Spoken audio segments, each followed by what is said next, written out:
Let's talk now to Christopher Byrne, the international toy analyst, better known as the Toy Guy. Christopher, great to have you on the programme. Thanks for joining us. So we're hearing there that toys not just for kids, obviously for adults too, but what kind of toys have this broad appeal?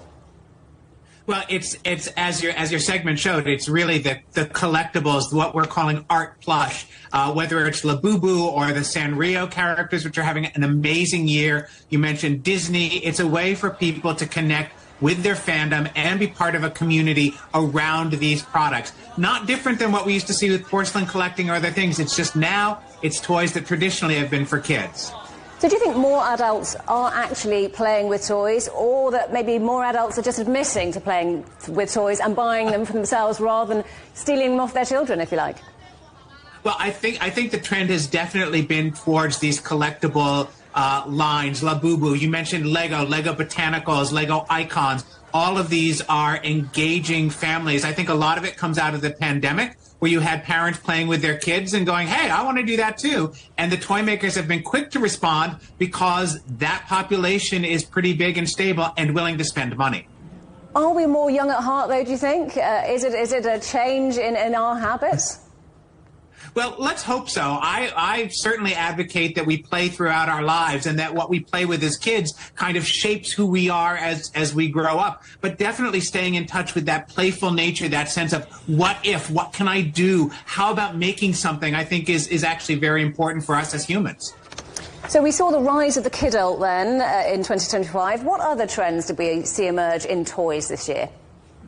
Well, you've certainly seen the blind box emerging. I think what you're also going to see is the antithesis of the blind box, because a lot of people want to see what they're getting. So you're going to see more toys in the collectible lines in window packaging. It's not going to take away from the blind boxes, but I think collectors want to know what they're buying. You're going to see a very strong year in games. You're going to see a very strong year in almost anything that creates a social experience, because that's what we're seeing with the Gen Alpha kids, the Gen Z or their parents. They really want that social connection you can't get on a phone or a tablet. Well, let's talk about this idea of the blind boxes, and this is effectively buying something in a series and you don't know what you're going to get till you open it. Labubu's being an example of that. Do you think we'll see the back of this kind of thing next year? What else might we see the back of?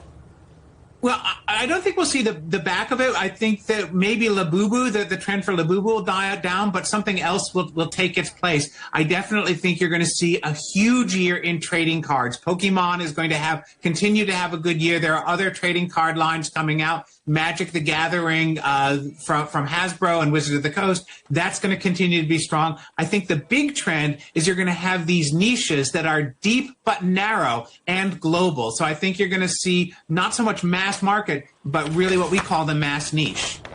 Christopher, great to talk to you. Thank you so much for coming on the programme. That is the Toy Guy, Christopher Byrne. Thank you.